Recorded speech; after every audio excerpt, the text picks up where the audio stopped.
Good evening to you all. Welcome to another video where we will discuss the remaining question regarding the topic of Prime Minister and Council of Minister. So in the previous video we had discussed um, question regarding this chapter and completed up to question number 57. So continuing that uh, question solving, we come to question number 58. So who among the following has been Union Finance Minister of India? So these are some of the options. So there is nothing to explain in this question. You can remember this name, so that Pranab Mukherjee has been finance minister, YV Chavan, Venkat Raman and VP Singh. So there is nothing to explain in this question. Coming to question number 59, the policy of LPG, that is liberalization, privatization and globalization, was announced as a new economic policy by Prime Minister. So we all know that our India went through this economic reform in 1991, and PV Narasimha Rao was the prime minister at that time. So this you can remember, in the 1991 the LPG reform took place and the prime minister was PV Narasimha Rao.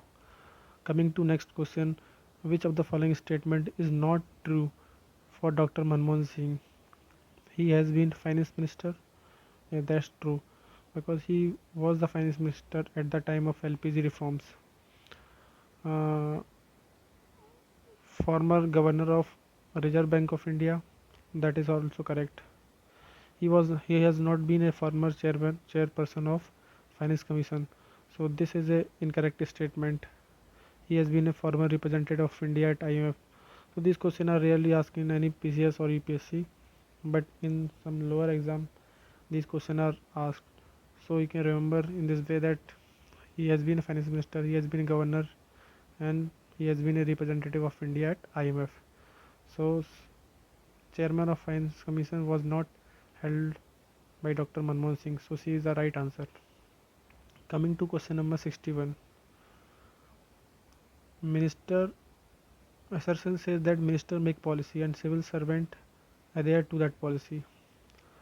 So we know that the minister are part of executive, and all the policy decisions are taken by our minister, and the implementation responsibility is on the bureaucrat. Though the minister also are responsible for the implementation because they are also the part of executive, but usually at the grassroots level, at the mass level, these policies are implemented by the various bureaucrats or all the civil servant. So this assertion is correct. Parliamentary form of government work on principle of collective responsibility. So that is true. That is the core principle behind the parliamentary form of government, that it work on the cabinet collective responsibility. And we know that article, we have discussed at length in the previous video about this collective responsibility under Article 75 Clause 3. The collective responsibility in the layman's language means they work as a team. Every decision taken by the cabinet has to be defended by every minister of the council of minister. So that is the basic principle behind collective responsibility. So, and we have discussed this, so I think no need to explain it further. You can watch previous video to get this concept if you want any clarity regarding this. So the answer is both statements are correct, but there is no relation between the both statement. Both are the various aspect of parliamentary system. So the answer is B. Both A and R are true, but A is not a correct explanation of R. So this is the right answer. Coming to next question, the Council of Ministers in Union of India is collectively responsible for both to Lok Sabha and Rajya Sabha. The member of both house both the Lok Sabha and Rajya Sabha are eligible to be minister of union government. So first statement we have discussed in much in detail that the council of minister, when it comes to the constitutional language, it is always collectively responsible to Lok Sabha, because Lok Sabha is the only the body which control the council of minister. Like Lok Sabha has the power to remove the council of minister, Lok Sabha has the power to form the council of minister. So in a way it is responsible to, council of minister is responsible to Lok Sabha. That is the basic idea behind this collective responsibility. So it is not the Rajya Sabha. Rajya Sabha does not have the power to remove council of minister. So this statement is incorrect because of addition of Rajya Sabha. This is not there. Only Lok Sabha is there. When we say in a specific, this has been written under Article 75 Clause 3. Member of both houses of Lok Sabha and Rajya Sabha are eligible to be Minister of Union Government. So I told you that a person can be minister from either house of the parliament, that is Rajya Sabha and Lok Sabha. There is no such foundation that he has to be from Rajya Sabha only or Lok Sabha only. Minister can be from both houses of the parliament. The condition is that he or she has to be legislator. Uh, if he is not a legislator, then he has to be legislator within 6 months after he become the minister. So that is the condition. So first statement is incorrect and second statement is correct. So the answer is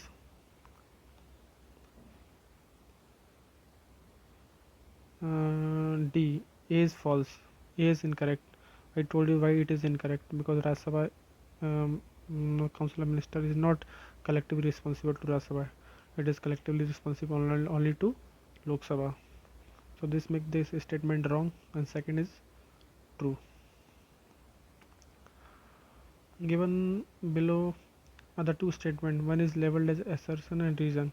The Council of Ministers in India is collectively responsible to both Lok Sabha and Rajya Sabha. So it is a similar question as we discussed above. So this statement is incorrect. Member of both houses, Lok Sabha and Rajya Sabha, is eligible to become minister. So that is correct.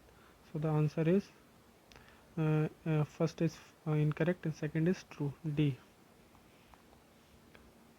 Coming to next question. Council of Ministers in India is jointly accountable before Lok Sabha and Rajya Sabha. Only Lok Sabha. So this makes this statement incorrect. Member of both houses. This is a similar question. So here the answer is also D. A is false, R is true.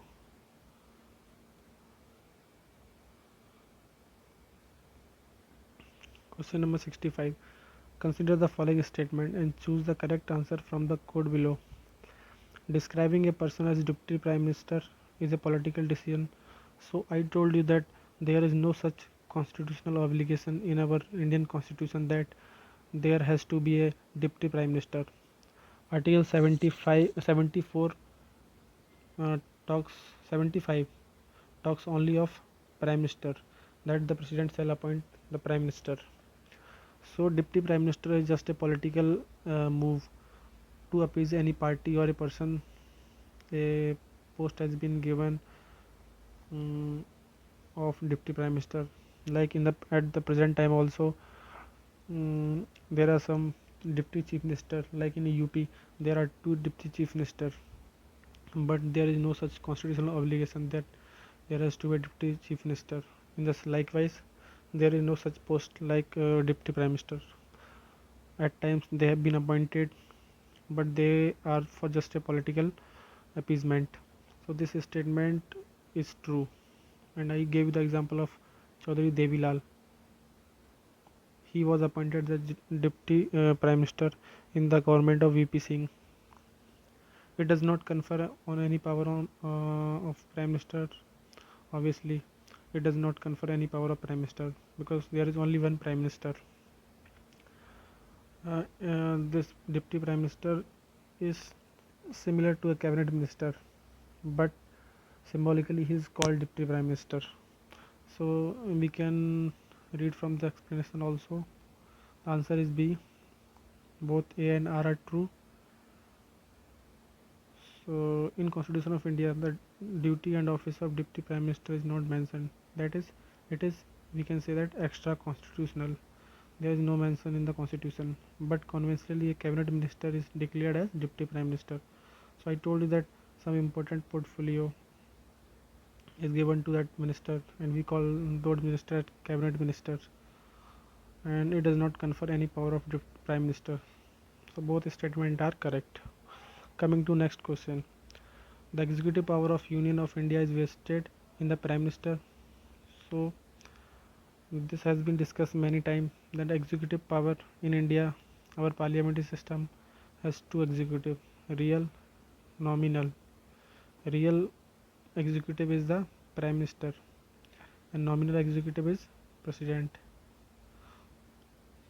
Nominal means in the name of. So all the decisions are taken in the name of President, though the real force behind taking those decisions is the Prime Minister and his Council of Ministers. Because in the Article 74 it has been clearly written that President shall act on the aid and advice of the Prime Minister. So in this way the Prime Minister is the real executive and President is the nominal executive. He just stamped the decision taken by the Prime Minister. So that is incorrect. Here it should be President. The Prime Minister is the ex officio chairman of Civil Services Board. No, this statement is a very factual statement because the Civil Services Board is headed by the Cabinet Secretary, which is the highest senior most civil servant, usually a IAS. He or she is the ex officio chairperson of Civil Services Board. We will discuss about this post of Cabinet Secretary in the coming questions. But as of now, you must remember that Cabinet Secretary is the ex officio chairperson of Civil Services Board. He is the supreme authority of all the civil servant in India. He is or she is the senior most civil servant officer in India. So this statement is incorrect. So the correct answer is D. This statement is also incorrect. So D is the right answer, that both the statement are incorrect. Coming to next question. With reference to union government, consider the following statement. The Constitution of India provides that all cabinet ministers shall be compulsorily sitting member of Lok Sabha only. So this has been discussed. You can easily eliminate this statement that cabinet minister or any member of council of minister, whether cabinet, whether state minister or deputy minister, they can be appointed from either house, that is Rajya Sabha or Lok Sabha. There is no such foundation that they have to be mandatorily from Lok Sabha or Rajya Sabha. The Union Cabinet Secretariat operate under the direction of Ministry of Parliamentary Affairs. So this is a question about Union Cabinet Secretariat. So I will tell you in detail in the coming question that about this Cabinet Secretariat.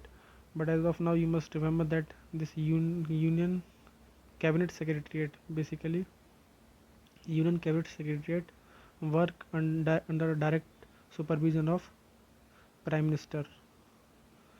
So Prime Minister office. So this Union Cabinet Secretary is under the supervision of Prime Minister office, PMO. So it is under the PMO, not under the Ministry of Parliamentary Affairs. So I will tell you in detail. So this statement is incorrect, and I told you this is headed by Cabinet Secretary and under the supervision of Prime Minister office. So this statement is incorrect and this is also incorrect. So the answer here comes to D. That is none of the statement are correct.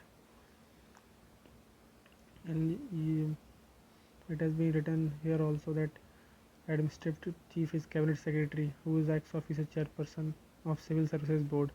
Cabinet secretary is the highest civil services officer of central government. So these are some facts. Who is the highest civil services officer of central government? That is cabinet secretary. Which one of the following constitutional amendment act amendment states that total number of ministers, including the Prime Minister and the Council of Ministers, shall not exceed 15% of total number of members in the House of People. So it was 91st Amendment. 91st Amendment 2003 says that the total number of ministers, including Prime Minister, you must remember that including Prime Minister, in the Council of Ministers shall not exceed 15% of total number of member of Lok Sabha. So we know that member total number of member in Lok Sabha is 543, and we can calculate 15% of that.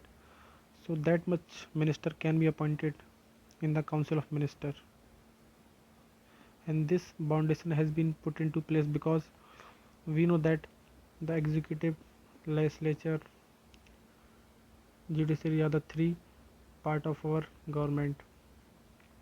If all the legislator means that uh, all the legislator of the ruling party are appointed as executive, then the system of check and balances is disturbed, because we know that these organs keep a check on each other. So there should be some restriction on the number of executive appointed, that is the minister appointed, so that some of the member of the legislature can keep a check on the executive, that they do not misuse power, they do not. So this is the main thing kept in mind, that there should be some check and balances. So they put a some restriction on the number of minister to be appointed. So coming to next question, so the answer is 91st Amendment. Coming to next question, similar question, 15%. It was 91st Amendment 2003. But, similar question, it was 91st Amendment. With reference to union government, consider the following statement.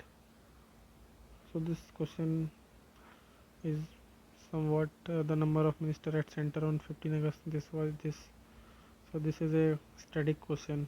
Number of minister at center on 15 August 1947 was 18. At present, so at present we can go through the present data and come to that number, that what are the total number of minister at present in the center. But at the time of independence it was 18 minister. Which among the following document is related with India? So it is white paper, that all the policy decision, white paper is the official document issued by government of India or by its ministry, which explain the government policies on a particular subject and allow the government to collect feedback. So always remember that white paper is the official document of government of India. Coming to question number 74. Which article of Indian Constitution describe the executive power of every state shall be so exercised as not to impede or prejudice the exercise of executive power of union? So this question is actually related to the center state relation, and in the center state relation it talks about the executive power division. So division of executive power between center and state. This question is all about this, and we will discuss once we discuss the center state relation.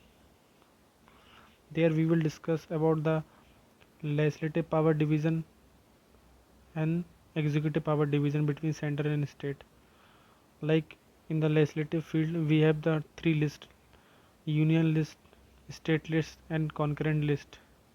Similarly, the executive power has also been divided between center and state. And so we will discuss this question much in detail when we discuss the chapter of the center state relation. But as of now you can remember that the article 257 is related to this, the executive power of a state. So here the question is basically saying that the executive power of state should not hinder the executive power of the union.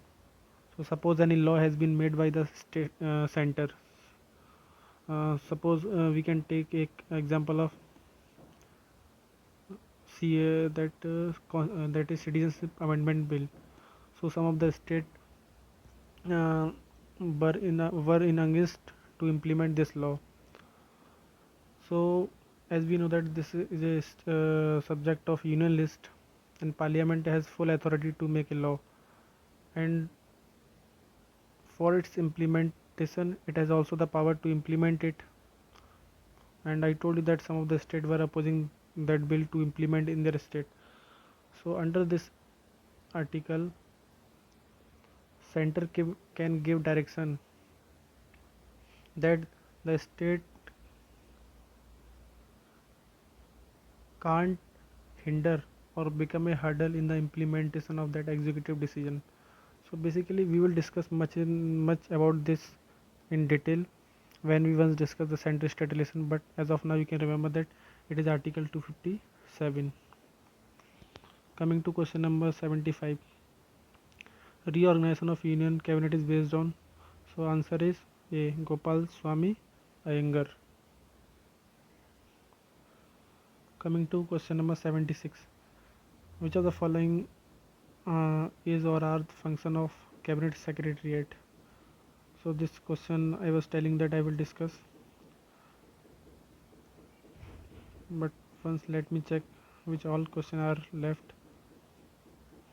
This question you can solve, read from the statement. This is about the resting place of these various leaders. You know about this slogan Jai Jawan Jai Kisan. It was given by, we know that, Lal Bahadur Shastri. And this question is also about the center state relation in the field of executive power. So this is the last question. So in this chapter I will discuss about this cabinet secretariat. So let me give you some detail about this cabinet secretariat. So cabinet secretariat. So first of all, we should know that the administrative head of cabinet secretariat is cabinet secretary, and the political head, that is, who is the political head of this body, it is prime minister.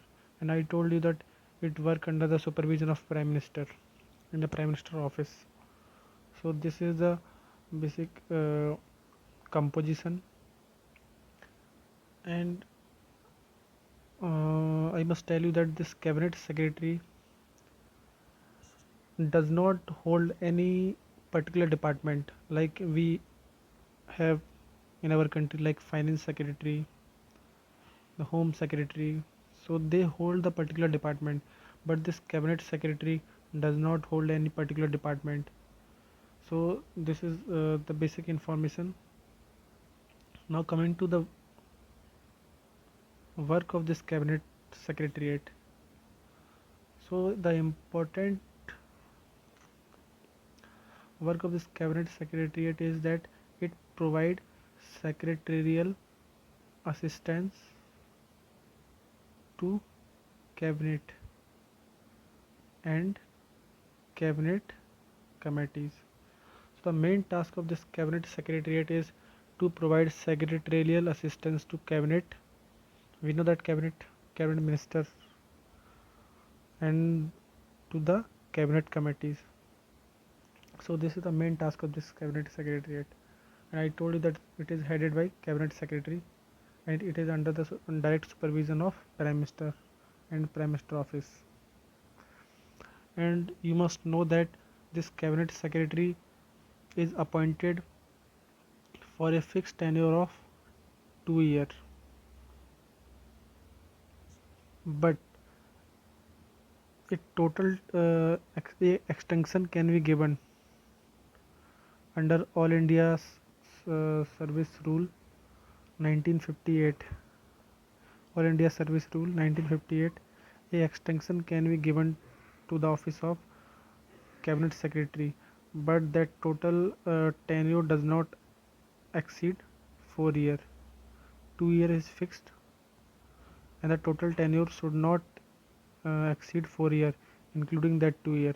So that is he can be given an extension of 2 year more. But recently the government modified this and amended this provision further to the extent that it can give a 3 month extension after the 4 year tenure is completed. It can give a second extension. 2 year is fixed. After that it can give a 2 year extension, making it total to up to 4 years. That is the limit. But even after that, a 3 month extension can also be given. So it is all about the tenure of the cabinet secretary.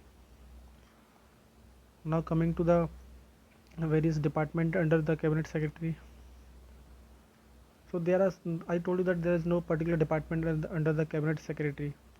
And one more information is that the cabinet secretary is the ex officio chairman of Civil Services Board. So he is the ex officio chairman of Civil Services Board. So this is one of the one more fact. And there are various offices which are attached to cabinet secretariat. So like there are various offices attached to it. We can divide it into three parts. That is, first is civil, second is military, and third is intelligence. So like raw raw is attached office under cabinet secretariat. In case of military, National Defense Council is under cabinet secretary. And in case of civil, I told you that it provides secretarial assistance to cabinet and cabinet committee. There are various other offices like Directorate of Public Grievances. So Directorate of Public Grievances is one office. Second is National Authority for Chemical Weapon. National Authority for Chemical Weapons. Third is Project Monitoring Group. Fourth is Direct Benefit Transfer. Fifth is Principal Scientific Advisor.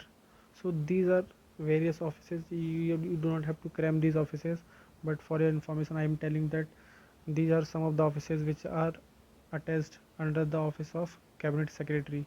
In the field of civil and military, I told you that National Defense Council, and in case of intelligence, RAW is there. So these are certain offices which are attached to this office of cabinet secretary. And some other function of this cabinet secretariat is that it is responsible for administration of it is responsible for first is administration of Government of India transaction of business rule 1961 and Government of India allocation of business rule 1961. So it is also responsible for the administration of Government of India transaction of business rule and Government of India allocation of business rule, both 1961. It also help in facilitating smooth transaction of business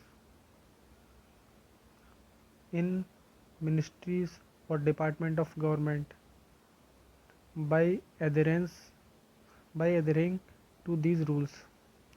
So it helps in facilitating smooth transaction of business in ministries or department of government by adhering to these rules. And it also help in decision making in government by ensuring interministerial coordination. So these are the various functions related to this uh, cabinet secretary. I told you the composition. It is headed by cabinet secretary and tenure. What is it work? Mm, I divided it into three parts, that is civil, military and intelligence. I told you the attached office under these three heads, civil, military and intelligence.